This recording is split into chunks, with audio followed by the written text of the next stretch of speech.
Dobrý deň, moji milí vážení priatelia. Vítajte v mojej internetovej televízii Vedomie TV. Dnes sa budeme venovať športu a jeho účinkom na zdravie a duchovný rast. Takže relácia sa volá Účinky športu na zdravie a duchovný rast. Dovolil som si rozdeliť túto reláciu na takých 18 častí, 18 kapitol. Každá tá kapitola bude mať svoj vlastný názov a v každej tej jednej kapitole budeme rozoberať nejaký ten účinok na zdravie a duchovný rast človeka. Ako už väčšina asi z vás viete, že šport má blahodárne účinky na zdravie človeka, tak áno, je to pravda. Šport má blahodárne účinky. Šport vykonávaný pravidelne a aktívny šport má veľmi dobré výsledky v tom, že viete si telo držať zdravé, viete podporiť duchovný rast. Takže toto asi by bolo tak na úvod. Teraz by som sa vrhol na tie kapitoly. Prvá kapitola s názvom Prekysličenie tela. Čo je to vlastne prekysličenie tela? Prekysličenie tela je to, keď vy pri aktívnom športe dostanete do tela viacej kyslíka ako za normálneho stavu a v podstate tento kyslík sa vám dostáva do tela vo väčšom množstve a samozrejme, že kyslík človek potrebuje, takže a pokiaľ ho prinesiete vo väčšom množstve do tela, tak má ešte lepšie účinky na vaše telo, na vaše orgány v tele, na čistenie tela, proste na celé telo komplet má blahodárne účinky. To aj nehovorím, že sa prekysličí sa lepšie mozog, lepšie sa rozmýšľa, lepšie sa uvažuje. Takže jednoznačne odporúčam, jednoznačné pozitívum prekysličenie tela pri športe. Samozrejme, že to prekysličenie má blahodárny vplyv aj na duchovný rast a vývoj. Druhá kapitola, prekyslené telo, to je skôr zase taký možno pre vás nový výraz. Jedná sa o to, že pri nezdravej životospráve, keď jete zlé jedlá, fajčíte, pijete viac alkoholu, proste nepohybujete sa, tak máte prekysličený organizmus. To nastane v tomto prípade, teda pokiaľ máte zlú životosprávu. Ale viete to vlastne týmto športom dostať do stavu optimálneho, čo je 7 až 7,5 pH. Vlastne je to neutrálne pH. Toto pH, keď je neutrálne, tak telo funguje bezvadne, bez problémov, nemá žiadne problémy. Ale pokiaľ sa to pH vychýli a vychýli sa výrazne, tak telo sa prekysličí, čo môže mať za následok pálenie žáhy a rôzne takéto záležitosti. Hneď to určite pocíte, že to telo je prekyslené. A z toho prekyslenia vzniká v podstate väčšina chorôb, čo je rakovina a rôzne tieto záležitosti. Takže toto prekyslenie organizmu netreba podceňovať a vlastne aktívny šport, pravidelný, je jeden z tých faktorov, ktorý ho vie z tela odbúrať. Tretia kapitola by som mu nazval strava športovca. Čo by mal športovec jesť? Tak, aby bol v podstate aktívny, funkčný, zdravý. Ja osobne som na vegetariánskej strave, takže ja športujem, behám, venujem sa športovému otužovaniu, potom ešte sa venujem chôdzi. Teraz som zaradil do môjho tréningového plánu aj bicykel a posilovanie tela. Takže dosť žijem aktívnym životom a v podstate táto vegetariánska strava mi úplne vyhovuje. Takže všetkým športovcom by som odporúčil, okrem toho, čo jedávate, zaradiť do svojho jedálnička aj vlastne viac surové zeleniny, surového ovocia, orechy, semienka, bylinky. Takže toto by som asi odporúčal zaradiť do vašej stravy a samozrejme odporúčam vyhýbať sa akýmkoľvek ťažkým mastným jedlám, fast foodom, smaženým jedlám. Mlieko viete nahradiť ako športovci makom, tam je veľká zásoba vápniku, takže ako mak. A hovorím, treba sa vyhýbať ťažkým jedlám. Môžete jesť mäso, rybu, hydinu, v podstate také ľahké mäsa. Skôr tak ľahšie sa stravovať a to telo bude fungovať bezvadne. Takže toto by bolo k tejto strave asi všetko. Čo sa týka 4. kapitola, sú nebezpečné umelé výživové doplnky. Vlastne každý športovec asi zhruba vie, o čom sa bavíme, o výživových doplnkoch a podporných látkach. Všetko to je na umelej báze, sú to umelé veci, chémia. Takže tomuto by som sa chcel, aby ste sa vyhli, lebo myslím si, že dostávať do tela chémiu je dosť nebezpečné. Takže tomuto sa vyhnite, nakoľko chémia prebudovala vašu DNA, prepisuje a čo vám môže neskôr v budúcnosti spôsobiť nejaké vážne ochorenia. Takže týmto umelým výživovým doplnkom sa treba vyhnúť, treba to začať nahradiť zdravou stravou. Čo si myslím, že v dnešnej dobe máte v obchodoch toľko zdravých vecí, že viete to nahradiť. Dobre, 6. kapitola, tej by som chcel pojednávať o mojej strave. Ja som takisto športovec, bežec, cvičím fitness, chôdza, športové otužovanie a v podstate sa venujem tej, ako som už spomínal, vegetariánskej strave a maximálne to všetkým odporúčam, nakoľko mám dostatok energie, síly, som aktívny. Pokiaľ som nebol na tejto vegetariánskej strave, tak som nemal toľko energie a síly. Takže bol ten život taký ochudobnený, lebo vlastne som nemohol toľko športovať. Teraz viem športovať viac a robiť viac vecí, hej. Ďalšia 7. kapitola, imunitný systém. To asi vie každý, čo to je imunitný systém a je úplne všeobecne známe, že športom vlastne posilujete svoj imunitný systém. Chcel by som ale podotknúť, že čo robím to športové otužovanie, tak vlastne to je otužovanie tela a toto má ešte väčší efekt na váš imunitný systém. Takže pokiaľ niekto by ste mal záujem, skúste toto športové otužovanie. Ďalšia 8. kapitola je prekrvovanie tela. Samozrejme, že pri športe sa rozhýbete, takže tá krv prúdi rýchlejšie, cievy sa rozťahujú, takže to telo sa viac prekrvuje, čo je tiež, keď je okysličené, prekrvené, takže má to tie blahodárnejšie účinky na váš organizmus, na váš duchovný rast. Ďalšia 9. kapitola, v tejto by som chcel hovoriť o detoxikácii tela.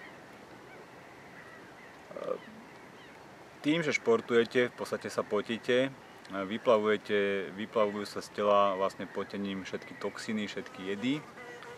Akákoľvek činnosť, pri ktorej sa potíte, nemusí to byť šport, môže to byť aj iné záležitosti, ale bavíme sa teraz o športe, takže tým, že športujete, pory sa otvoria, zohreje sa telo, vyplavia sa von cez tie pory ten pot a v tom pote sú toxíny, jedy, ktorý sa elegantne a zdravým spôsobom zbavíte. Nezaťažuje to vaše telo, vašu pečeň, vaše ladviny, nepoškodzuje vám to DNA, tiež je tam urýchlený duchovný rast, takisto. Ďalšia 9. kapitola je stres, čo myslím si, že každý z vás dôverne pozná, čo je stres. Má ho, myslím si, že každý. A už je len na každom jedincovi, ako ten stres vie odbúrať a zvládnuť. Šport je na tento stres veľmi dobrý, hlavne beh. Beh by som veľmi odporúčal. Viete vlastne odbúrať ten stres v podstate tým, že vyplavíte v podstate do tela pri športovaní, pri behu veľké množstvo endorfínu. A ako je známe, endorfín je látka, ktorá spôsobuje v tele dobrú náladu, takú eufóriu.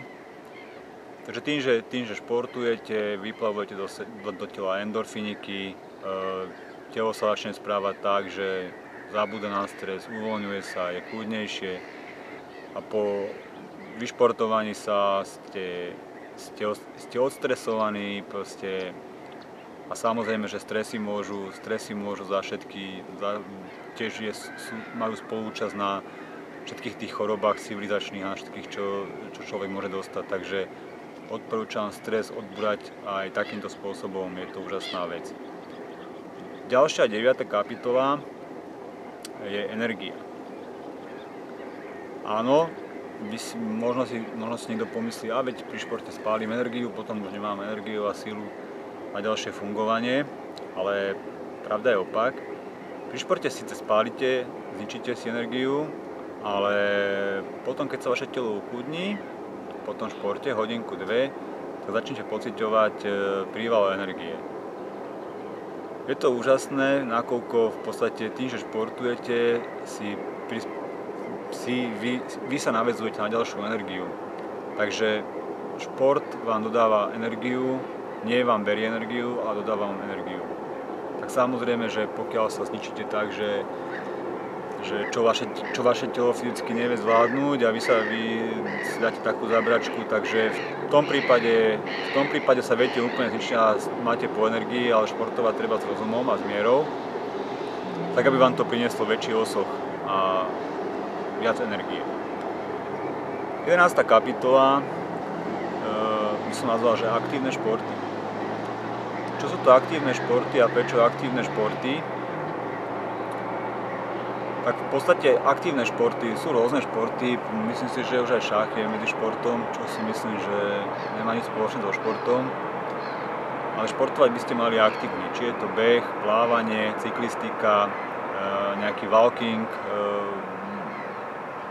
niečo také aktívne, v podstate, čo viete robiť dlhodobejšie, nejaké hodinku, dve, hodinu a pol, proste v kuse nejaký šport. Tak to sú tie aktívne športy a pri týchto aktívnych športoch myslím si, že najviac dosiahnete tých výsledkov, o ktorých sa tu bavíme. Ďalšia 12. kapitola s názvom Vyšportované telo a kondička. Toto všetko prináša aktívne športovanie, pravidelné športovanie, sebazapieranie, tvrdá práca. To prináša v podstate vyšportované telo a kondíciu. Vyšportované telo, máte pekné telo, nemusíte sa na kúpalisku alebo na pláži hanbiť za to, že keď sa vyzlečiete. Vy ste spokojní so svojím telom, tým pádom aj so svojím životom, takže má to aj ten mentálny nádych a aj duchovný nádych. Čiže vy ste spokojní so svojím telom, viac viete svoje telo milovať a mať ho rád. Tým, že je pekné vyšportované. A samozrejme kondička, to nemusím tiež nikomu asi hovoriť. Môžete vybehnúť po schodoch bez toho, aby ste sa zadýchali. Môžete robiť proste bežné by som povedal, také úkony, čo robíte bežne cez deň a nemusíte pritom byť zadýchčaní, upotení, udýchčaní. A všetko vlastne zvládnete. To je tá kondička. 13. kapitola by som ho nazval šport počas celého roka. Tu by som navrhol, aby ste si vybrali taký šport, ktorý viete pestovať počas celého roka, alebo viac športov, ktoré viete pestovať počas celého roka, alebo ich nejakým spôsobom doplniť a striedať. Napríklad ja behať sa dá počas celého roka, aj v mrazoch, v zime, snehu. Čo sa týka bicyklovania, tak viete sa bicyklovať v podstate od tej jary až do jesene. Hej. Plávanie viete robiť počas celého roka, či už to športové otužovanie viete plávať vonku v zime, či v bazéne, vnútri, vonku viete plávať tiež, vonku na jazerách, na kúpaliskách. Takže treba to nejako tak skombinovať, doplniť, prípadne ten walking môžete robiť tiež, dá sa povedať, počas celého roku. Takže je tam akože viac športov, ktoré viete takto využiť. Ďalšia 14. kapitola, chudnutie. Samozrejme, že toto má tiež obrovský vplyv na vaše zdravie. Vlastne pri športe chudneme všetci. Takže chudnutie. Zasa máte dobrý pocit sám zo seba, že ste schudli. Viete sa sám na seba pozrieť do zrkadla. Má to úžasné účinky chudnutie. Predĺžite si ten život. Menšia záťaž na organizmus, na srdce, na cievy, na všetko. Mentálna pohoda. Takže odporúčam šport a chudnúť. Napokon je tu 15. kapitola. Pevná vôľa. Možno zo začiatku, keď začnete športovať, nebudete mať až takú pevnú vôľu, nebudete to robiť tak pravidelne, ale časom to príde, keď sa tomu budete venovať dlhšie, tomu športovaniu, tak si vybudujete pevnú vôľu v športe a vlastne potom príde pevná vôľa aj v iných v podstate oblastiach vášho života. Takže toto môžete využiť, tú pevnú vôľu. A samozrejme, že aj vo vašom duchovnom vývoji je pevná vôľa dôležitá. Viete sa zamerať, zacieliť a proste silou vôle ísť za tým svojim duchovným rastom, duchovným vývojom. Takže toto vám pomôže v podstate aj v duchovnom vývoji. 16. kapitola, šport ako meditácia. Čo je to? Ja som to začal praktizovať, ja to praktizujem už niekoľko rokov. Vlastne keď po väčšného príbehu, keď bežím, tak sa snažím kvázi to premeniť na meditáciu. Čo mi prináša obrovské plus, lebo neregistrujem ten beh až tak strašne náročný. Odburávam tú náročnosť tým, že v podstate som na tom meditačnom stave. Viac toho zvládnem, dlhšie vydržím. Takže jednoznačne odporúčam, pokiaľ robíte nejaký šport, tak robte ho s láskou a skúste robiť to tak, aby to bola pre vás meditácia.